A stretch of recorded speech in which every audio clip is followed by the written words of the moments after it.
স্ত্রীকে তালাক দিয়ে নিজের শাশুড়িকে মানে স্ত্রীর মাকে বিবাহ করলেন, ইসলামে কতটুকু বৈধতা আছে এই ব্যাপারে প্রশ্ন এসেছে। প্রিয় ভাইয়েরা আমার, প্রিয় বোনেরা আমার, ইসলাম একটি শান্তির ধর্ম, ইসলাম একটি মনোনীত দিন, ইসলাম একটি শান্তিপ্রিয় ধর্ম, যে ধর্মের বিধান আছে। কিন্তু যিনি বিবাহ করলেন উনি কি সত্যিকার ইসলাম ধর্মের পরিপন্থী? যদি তিনি ইসলাম দলের পরিপন্থী হয় তাহলে ইসলাম ধর্মের কিছু রীতিনীতি আছে, কিছু নিয়ম কানুন আছে। ইসলামের রীতি অনুযায়ী এবং নিয়ম কানুন অনুযায়ী যদি বিবাহ হয় এবং বিচ্ছেদ হওয়ারও সিস্টেম আছে। সেটা কেমন?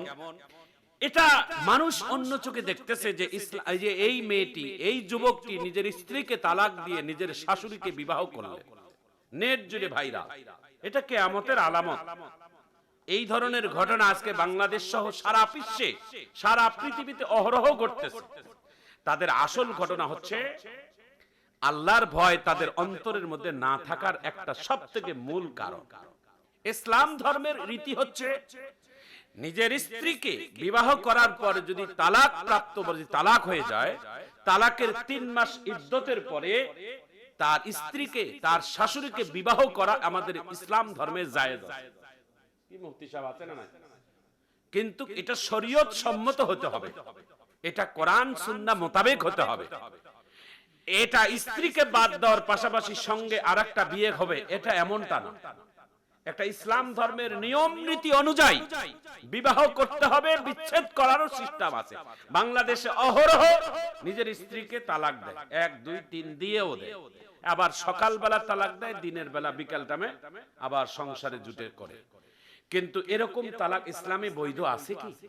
এই সমস্ত তালাক আমরা দিই আবার গ্রহণ করি।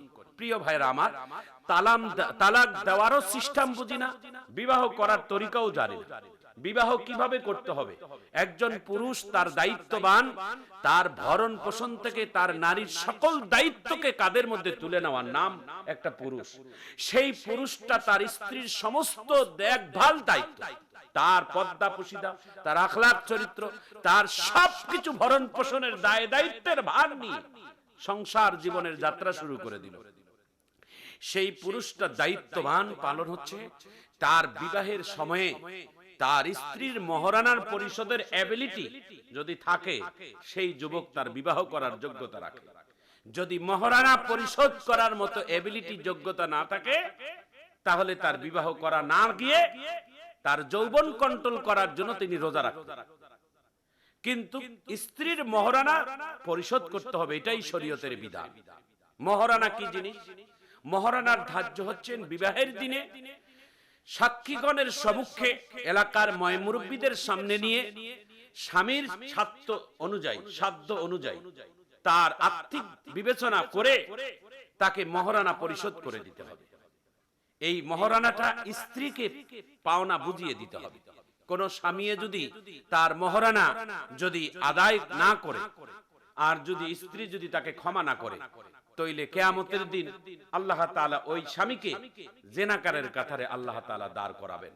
এবং যত সন্তান পৃথিবীতে জন্ম হবে, সমস্ত জন্মান যার সন্তান হিসেবে তারা পরিচিত লাভ করবে।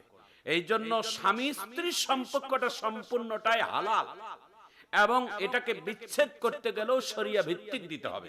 একটা স্ত্রীকে তালাক কিভাবে দিতে হবে, কেমন করে দিতে হবে, কোন পদ্ধতিতে দিতে হবে, এটাও জানা দরকার।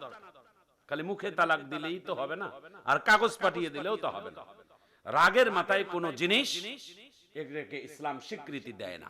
এই জন্য ইসলাম স্বীকৃতি দেয় একজন পুরুষে যদি তার স্ত্রীকে যদি নিয়ে তার সংসার জীবনে যদি তার যদি না বনে, তার যদি সংসার জীবনে যদি তার না যদি সেটেল হয়, তাহলে তার স্ত্রীকে তালাক দিবে একে একে 3 মাসে, এবং প্রত্যেক মাসে 1 করে তালাক দিবে। এইরকম তালাক দিতে দিতে গিয়ে যদি 1 তালাক 2 তালাক 3 তালাক দেওয়ার আগে যদি তার একদিন আগেও যদি তিনি মনে করে যে আমার জীবনে এটা ভুল সিদ্ধান্ত, তাহলে তারা তওবা করে আবেশ সবার সেই সংসারে তারা চলতে পারবে। প্রিয় ভাইরা আমার, প্রিয় বন্ধুরা আমার, আজকে এক যুবকের ঘটনা দেখলাম। সেই যুবকে নিজের স্ত্রীকে তালাক দিয়েছে, তালাক দেওয়ার সঙ্গে সঙ্গে তার শাশুড়িকে বিয়ে করেছে। এটা নাউজুবিল্লাহি মিন জালিক, এটা শরীয়ত সম্মত নয়। এটা হাদিস কোরআনের দলিল নয়। এই স্ত্রীকে তালাক দেওয়ার কমপক্ষে 3টি মাস ইদ্যতের জন্য অপেক্ষা করা লাগবে। স্ত্রী তালাক হওয়ার পরে শাশুড়ি আর সাথে সম্পর্ক নেই, এই জন্য তার শাশুড়িকে বিবাহ করতে পারবে, কিন্তু সময় অপেক্ষা করা লাগবে। সঙ্গে স্ত্রীকে তালাক দিয়ে সঙ্গে আবার তার শাশুড়িকে বিবাহ করা, এটা একটা কুফরি কাজ, এটা গুনাহের কাজ, এটা নিঃসন্দেহে পাপাচারের কাজ এবং সমাজের সবথেকে একটা জঘন্যতম কাজ। যেই যুবকটা করেছে ইনি অপরাধ করেছে। এখন ইনি যদি আমাদের মুসলমানের ধর্মের হয়ে যায় থাকে, তাহলে তার জন্য এই শরীয়তের বিধান আছে। আর যদি অন্য ধর্ম হয়ে যায় তাহলে তো সে ধর্মেই মানে না, তাহলে আমরা তাকে নিয়ে আর কি মন্তব্য করার আছে? এই জন্য প্রিয় ভাইয়েরা আমার, প্রিয় বন্ধুরা আমার, স্বামী স্ত্রীর সম্পর্কটা বড় কঠিন জিনিস। আল্লাহ তাআলা একটা ছেলে আর একটা মেয়ের সম্পর্কে আল্লাহ তাআলা এমন ভাবে করে দেয় বিনা সুতের মালা, যে মালার কোনো সুতা নেই। এই মালাটার নাম হচ্ছে লা ইলাহা ইল্লাল্লাহ মুহাম্মাদুর রাসূলুল্লাহ। অমুকের ছেলে অমুকের মেয়ে এত টাকা মহারণা ধার্য করে সাক্ষীগণের সম্মুখে তোমাকে আমি একে বিবাহের প্রস্তাব দিলাম, তুমি কবুল আছো, আলহামদুলিল্লাহ। এই যে একটা সম্পর্কের বন্ধন, এই সম্পর্কের বন্ধনটা আল্লাহ তাআলা জান্নাত পর্যন্ত কবুল করেছেন। স্বামী স্ত্রীর সম্পর্কটা শুধু দুনিয়াতে নয়, এটা জান্নাত পর্যন্ত। আল্লাহ তাআলা এই সম্পর্ককে আল্লাহ তাআলা যদি হালাল হয় তাহলে তার ঘরটা বড় জান্নাতের টুকরা হয়ে যায়। আর যদি স্বামী স্ত্রীর সম্পর্কটা যদি অবৈধভাবে হয় তাহলে তার ঘরটা নরক হয়ে যায়, জাহান্নাম হয়ে যায়। পৃথিবীর সবথেকে দামি শান্তির ঘরের নাম হচ্ছেন হযরতে ফাতেমার ঘর। রাসূল করিম সাল্লাল্লাহু আলাইহি সাল্লামের কলিজার টুকরো, নয়নের মণি। রাসূল বলেছেন, আমার কলিজা ফাতিমাতু বিদাতিম মিন্নি, আমার কলিজা হচ্ছেন আমার ফাতেমা। ফাতেমার ঘর পৃথিবীতে সবথেকে দামি ঘর, অথচ ফাতেমার ঘরে নেই কোনো আসবাবপত্র, নেই কোনো এয়ার কন্ডিশন, নেই কোনো দামি ঘর, যে কোনো বড় ভবন। ফাতেমার ঘরটা ছিলেন একজন খেজুরের গাছের পাতার বিছানা। রাসূল করিম সাল্লাল্লাহু আলাইহি ওয়াসাল্লামের কলিজার টুকরো মেয়েকে বিবাহ করার জন্য মক্কা মদিনার থেকে বড় বড় বিজনেসম্যান, বড় বড় টাকাওয়ালা পরিবারের সন্তানেরা প্রস্তাব দিয়েছে। বিশ্ব নবী সকলের প্রস্তাবগুলোকে নাকচ করে দিয়ে বিশ্ব নবী হযরত আলীর হাতে তুলে দিয়েছে। আলীর হাতে তুলে যেদিন দিয়েছে, আলী প্রশ্ন করেছেন, ইয়া রাসূলুল্লাহ, ইয়া হাবিবাল্লাহ, আপনার মেয়ে ফাতেমা তো দেখতে শুনতে খারাপ না, গুণে জ্ঞানে কম না, বংশ বুনিয়াতেও কম না, তো আপনি আমার মতো একজন গরীব আলীর হাতে কেন তুলে দিলেন? কি এমন গুণ দেখেছেন আমার ভিতরে যার হাতে আপনি তুলে দিয়েছেন? আমার নবী মুস্কি হাসি দিয়ে বলে, আলী রে, টাকা থাকলেই যে আমি টাকাওয়ালার কাছে বিয়ে দেব এমনটা নয়। আমি তোমার ভিতরে যেই গুণটা আমি দেখেছি সেই গুণটা হচ্ছে তুমি ঈমানদার।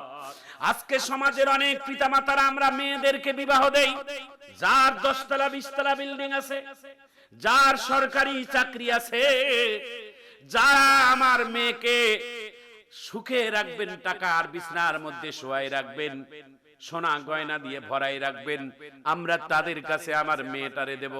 না না না, টাকা পয়সা দেখে মেয়েকে বিবাহ দেওয়া যাবে না। সরকারি চাকরি দেখে মেয়ে বিয়ে দেওয়া যাবে না। মেয়ে বিয়ে দিতে গেলে আমার নবীর আদর্শ থেকে শিখে নিতে হবে। আমার নবী তো হযরত আলী তো টাকা ছিল না, এয়ার কন্ডিশন ছিল না, বড় ভবন ছিল না। হযরত আলী ছিলেন একজন সুচরিত্রবান পুরুষ এবং তিনি ছিলেন একজন আল্লাহওয়ালা, ইখলাসওয়ালা, একজন খাঁটি বান্দা। এই জন্য হযরতে মুহাম্মদ সাল্লাল্লাহু আলাইহি সাল্লাম বলেন, সমস্ত পৃথিবীর সুখ শান্তি যদি কারো ঘরে থাকে তাহলে যেন আমার ফাতেমা আলীর ঘরে তাকায়। পৃথিবীর সমস্ত সুখ শান্তিকে এক পাল্লায় দিলে আলীর ভাঙ্গা ঘরের সুখ শান্তির পাল্লায় আল্লাহর কাছে ভারী হয়ে যাবে। স্বামী স্ত্রী একজন আর একজনকে সম্মান আর শ্রদ্ধাকে এত বেশি দামি বানিয়েছেন, তার প্রমাণ করেছেন হযরত ফাতেমা আর আলী। প্রিয় ভাইয়েরা আমার, প্রিয় বন্ধুরা আমার, স্বামী স্ত্রীর এই বন্ধন আর সম্পর্কটা বড় পবিত্র জিনিস। সুবহানাল্লাহ। স্বামী স্ত্রী এই সম্পর্কটা বড় পবিত্র নিয়ামত, এটা জান্নাতি জিনিস। এই জন্য এই ঘরটা সুখে শান্তিতে যদি রাখতে চান, তাহলে এই ঘরটাকে সাজানোর জন্য জিনিসপাতি লাগে না, এই ঘরটাতে সাজানোর জন্য একটা ভালো মন প্রয়োজন। একজন আরেকজনকে অন্ধবিশ্বাস ভালোবাসা, এবং দুইজন দুইজনে নামাজি, দুইজন দুইজনের দিনদার, স্ত্রী থাকবেন পর্দানিশীল, স্বামী থাকবেন আল্লাহওয়ালা। ফজরের নামাজের পরে দুইজনে কোরআনের তেলাওয়াত করবেন, দুইজনে এক যায় নামাজের মধ্যে তাহাজ্জুদের নামাজ আদায় করবে। আলহামদুলিল্লাহ, এমন একটা পরিবার যার মধ্যে আছে, সেই পরিবারটা জান্নাতি পরিবেশ আল্লাহ তাআলা দান করছে। শুধু টাকা পয়সা থাকলেই সুখ আর শান্তি এমনটা নয়। এই জন্য প্রিয় ভাইয়েরা আমার, আমরা বলবো যারা এই সমস্ত কাজ করবেন তাদের ঘর আল্লাহ তাআলা সুখের ব্যবস্থা করে দিবেন।